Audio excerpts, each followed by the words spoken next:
Let's dive into the challenges you and your team may be facing when it comes to onboarding new customers.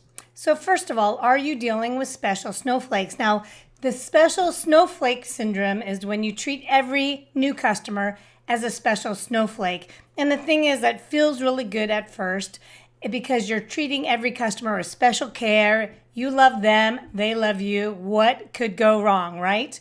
But what happens is that it's not sustainable. All that new revenue that your sales team works so hard to bring in all the new customers, when you treat them with special care, then the onboarding starts taking longer and longer. And that means it's costing your company too much money. And this especially becomes a challenge when you're facing a tsunami of new customers. So where your company's small, you're treating all those customers with special care, but then usually your company gets some funding.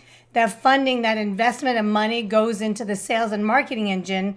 And now you have this wave of new customers coming at you. And so what worked no longer works. What got you here will not get you to the next level, because with the tsunami of new customers coming at you, all this high touch, love and care and special snowflake syndrome and special snowflake treatment just is not scalable. So what worked is now your biggest problem. Your growth is limiting you. So then what happens? Your customers fall into the trough of disillusionment. This trough of disillusionment is based on the Gartner hype cycle for new innovations. So what happens is your customers start with high expectations, generally added to by your awesome sales teams.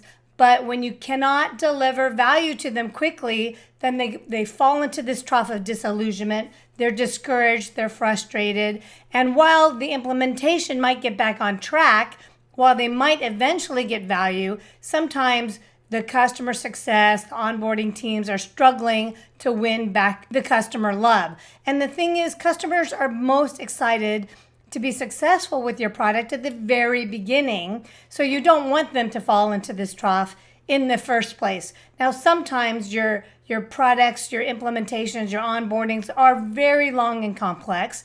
And you might let them know, hey, things are gonna go great. And then we have to do all this integrations and connections and customizations, and that can be really frustrating time. You might let them know there's this little trough there, but you don't want every customer sliding in here and churning, pausing, and canceling their subscriptions because they're so frustrated.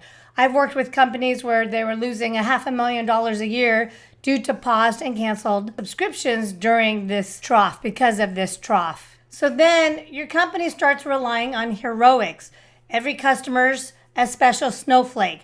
Customers are falling into this trough of disillusionment. So then you need to kind of have these reactive heroics where people swoop in. You have the firefighting team, helicoptered in to solve all of these accounts at risks.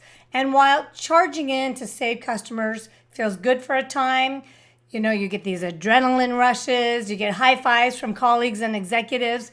Eventually, exhaustion sets in.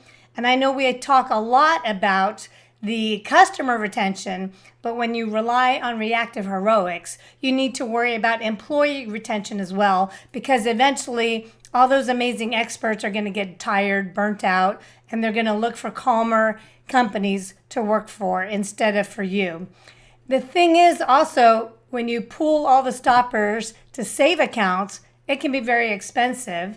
And my friend and colleague, customer success expert Greg Danes shares that reactive heroics rarely work. His data from thousands of companies shows that in reality, saved accounts are 50% less likely to renew than customers who never needed rescuing in the first place. Here's the reality, the main causes of churn. When we look at poor implementations, weak relationship building, and poor customer service, it adds up to 53% of churn. And when we talk about onboarding, I like to group all of those together because, as you know, onboarding is not just implementation. And this is costing companies over $136 billion a year in the US alone. And in fact, I worked with a company where we were looking at not just that customers were churning, but when they were churning.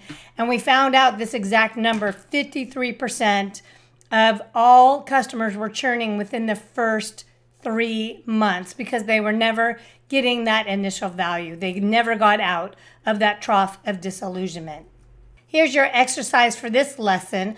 I want you to write down the challenges that you and your teams and your company are currently experiencing. Are they the special snowflake syndrome, the trough of disillusionment? And who would you and your customers be if you didn't have those challenges? What would your world look like?